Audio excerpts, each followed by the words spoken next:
CBS's Doug Tennell reports tonight on how running gear malfunctions can give a new, more fatal meaning to hotbox failure. He reports this from Roland, Oregon, on this report. As freight car construction becomes a mandatory emergency for train wrecks, FRA officials said in a 60 Minutes 2 interview that axle snapping is all too common for rolling stock of all sorts. In this video shot from 1999, freight trains across Burlington Northern trackage rights do not recognize hotbox detectors when running over the breaker boxes. The cause was a broken axle due to excessive wearing. One of the photographers was nearly jolted by the force of the derailment. He sustained no injuries but was critically shaken from the impact. People living near this Portland suburb were advised not to get too close to the rails despite the excitement. The FRA confirms that despite permission from the railroads, the lessees will not tolerate foolish behavior on the rails. They also confirmed the photographers had fully cooperated from the beginning and maintained their innocence. Freight car designs were also changed permanently after the near-fatal encounter. Journals are closely examined now than ever, and the hotbox detector activates a computerized voice system when an axle starts to overheat due to wear or the lack of lubrication. Rolling stock isn't vulnerable to friction. Even locomotives with no specifics failed unsuccessfully from FRA requirements of testing and braking and running gear problems. BNSF also installed the hotbox detectors permanently after this wreck of '99. Now it's up to the railroad and its fans to understand this grueling lesson of being safe than sorry. Doug Tennell, CBS News, Roland, Oregon.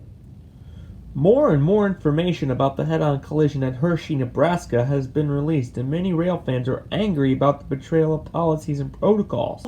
Alcohol and drugs are permanently prohibited for operating locomotives and equipment. Ever wonder why railroads play no games or toy around with the nature of its danger? CBS's Bill Plant looks tonight on how railroads across the globe say no means no to alcohol and drugs in tonight's reality check. As the remains of two Union Pacific SD-40-2s remain in the ruins, the shambles and carnage of the two victims pulled from the wreckage illustrate the disgusting dangers of drinking and driving and operating. Blurred out is one of the deceased crew members who tested positive for alcohol consumption. The FRA has changed regulations over the last 35 years. That still hasn't stopped the crewmen from bringing on the booze. Ever since the Chase, Maryland wreck of '87, regulations tightened to the maximal limits on why no means no. As the alcohol gets heavier, so does the damage. A C-30-7 from General Electric was tangled in the mess along with a U-36C. Both were General Electric models that are now nothing more than scrap metal. But why do so many crew members break guidelines to save a few hours? It's almost exactly the same as highways. This DUI chase in Lockland, Ohio illustrates the disgusting dangers when the code 1055 is being used. Not only was the suspect arrested for DUI and grand theft auto, he was also charged for feloniously assaulting a police officer, the officer being Thomas Ostendart.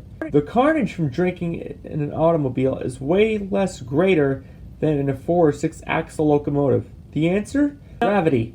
Trains cannot stop on a dime. They weigh hundreds of thousands of tons, varying on the size of its manifest. An average automobile weighs in the vicinity of between 3,000 and 4,000 pounds. As Jerry Hall put it in a 60 Minutes 2 interview, it is exactly the same circumstance of your car running over a Dr. Pepper soda can, because of the same mass, weight, impact, and gravitational force. As regulations continued to dwindle over the smoldering wreckage, many people were angered and furious that regulations were not implemented at the time of the collision. By 1988, all regulations were changed permanently not only for its Class 1 railroads, but also its fallen flags. Bill Plant, CBS News, Hershey, Nebraska. When the CBS Evening News continues, a trio of fatal rear-end collisions that hurts worse than 6-degree burns, and 2 non-fatal accidents that resulted from faulty track work and its conditions. When the CBS Evening News continues. Burlington Northern has never seen anything like this, as how disgusted and despicable than a rear-end collision involving alcohol and even drugs, especially when it comes to narcotics like cocaine and crystal methamphetamine. All red flags to operations with the FRA and other railroads. We have 4 wrecks with 4 reports. We begin our coverage starting off with Alan Pizzi. In the Rocky Mountains in Wiggins, Colorado, a horrible and sickening scene involving the head-on collision of 2 freight trains at 1:15 a.m. Mountain Daylight Time. The combined speed of 92 miles per hour buckled 7 of the 10 combined units and ignited a fire that burned for over 15 hours before extinguishing. A fire that shot over 2,000 feet into the air and fatally impacting 5 combined crewmen. 4 of the crew members were killed when their locomotives telescoped into one another. 5 of the units on one of the trains were all totaled and scrapped by Burlington Northern. 2 of the units on the other train were twisted, bent, and melted away from the combination of diesel fuel and glycerine, an organic peroxide ingredient used in making pipe bombs.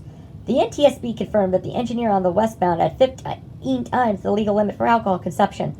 Binge toxologists confirmed he binged a bottle of Everclear before departing Helena for Mesquite, Nevada. The impact at Wiggins, Colorado not only damaged the railroad and its property, but the rail fans and citizens' courage, who needed peace and quiet for the horrible tragedies of the fatal dangers to drinking and operating. 3 of the surviving crew members were fired, but later reinstated because they had no disciplinary incidents. They all passed their sensitivity and knowledge trainings when they were on probation. They fully cooperated with the NTSB and denied any alcohol consumption or any knowledge that they were drinking. The only one drinking was the engineer of the westbound freight to Mesquite. A former Colorado and Southern signal tower was also damaged from the flames from a few boxcars containing nitrocellulose and scarlet phosphorus, a non-flashpoint powder that ignites when exposed to oxygen. A powdered gasoline on steroids, which is one eyewitness said, claiming there were no flashpoints to their anger, fury, and hateful disgust. 2 of the crew members were arrested and charged with vehicular murder and manslaughter by locomotives.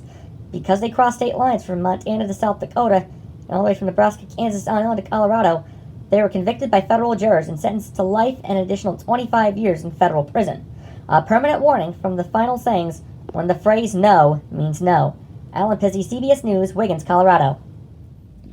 As bad how Wiggins looked like a war zone, another copycat disaster occurred in Pedro, Wyoming.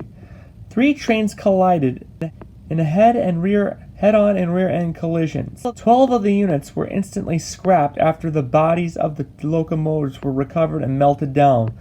4 of them charred and skeletonized from the combination of the hazardous materials and the diesel fuel. As reckless as the wreck was, one of the eyewitnesses testified that inconsistent practices were confirmed not by the crew, but by the dispatcher, who acknowledged he didn't have the requirements or certification to operate from an occupied lock. His co-boss was arrested with negligent manslaughter by locomotive. His supervisor told a media outlet the dispatcher was very cooperative with the situation, given the mitigating circumstances. The co-boss's attitude was disrespectful, disgusting, and unforgivably distasteful. This was never the first time he carried out with his negligence, and it will never be the last. He showed a blatantly hideous pattern of labor abuses and occasionally drinking alcohol, but never used alcohol when operating from the towers. The operations from Burlington Northern and their fallen flags have fully stood by the dispatcher on his testimony against his co-supervisor and his attitude that jeopardized the railroad and its crew members. The corporations have fully hired their own lawyers to protect the clients from having their privacy unlawfully exposed as a form of blackmail. A threat of blackmail that could not only come with extorting tens of millions of dollars, but also the unlawful use of that cash used for financial gain and amusement. An amusement that carries no laughing matter. John Roberts, CBS News, Pedro, Wyoming. Cleanup crews back in 1984 have still questions to answer of a rear-end collision that claimed 4 crew members and others severely and critically injured. 2 of the crew members were fired by their employer. No evidence of violating their policies. Despite their cooperation and honesty, all 9 locomotives on all 3 trains were scrapped and melted down. 2 of the crew members killed were confirmed to being stoned and buzzed at the controls when the collision took place, even though they weren't drinking when they departed the yards earlier this morning. The models were General Electric C30-7s and EMD SD40-2 high hoods. 2 of the 9 units were skeletonized to charred soot, and 3 had buckles in their underframes. The NTSB is looking to curb any and all alcohol, drug-involved collisions. All railroads and their fallen flags are ready to make those changes permanently later on after the meeting. The FBI also made a statement that anybody engaging in unlawful drug use across state lines or promote a UFAP charges to third-degree murder and negligent homicidal felony murder and recklessness resulting in death. Burlington Northern, since '86, has made permanent changes thus far to prevent these measures, and have received no complaints whatsoever regarding the alcohol and drug use in the commission of a vehicular felony by locomotive. Motley PD also interviewed the crewmen, but so far they haven't been able to interview the eyewitness not only from Minnesota, but also its surrounding states bordering it. Bernard Goldberg, CBS News, at the Burlington Northern Cutoff at Motley, Minnesota. Burlington Northern isn't only limited to the Midwest. This wreck in Longview, Washington, notoriously impacted 6 of the 10 locomotives. 4 of the 6 locomotives had their underframes sheared off, and coils of cable ignited the bulkhead and center beam flat cars of lumber and logs, burned for 18 hours before the wreckage was smoldered away from the ruins that fatally impacted 4 of the 6 victims. 2 were injured, and the only survivor survives today. One of them at the time was in critically maximal condition. He was absolved of any wrongdoing because of his honesty, training, and intuition. He maintained his manners despite his permanent emotionally drained trauma. Unfortunately, he took his own life after swallowing arsenic and exposed himself to chlorine gas. Despite the horrors and tragic depression, his partner surviving after the wreck still has nightmares of his partner's suicide. He was also absolved of any wrongdoing. He is permanently retired since March of '95. Now in his early 80s, he has made a full mental recovery, but the nightmares will be permanent for him until he perishes. All Class 1 railroads have a crisis hotline, which would have saved the engineer's partner's life had it not been for the traumatic experience he went through on a horrible, ungrateful event 2 weeks before Thanksgiving. Tom Fenton, CBS News, at the former Burlington Northern Cutoff at Longview, Washington.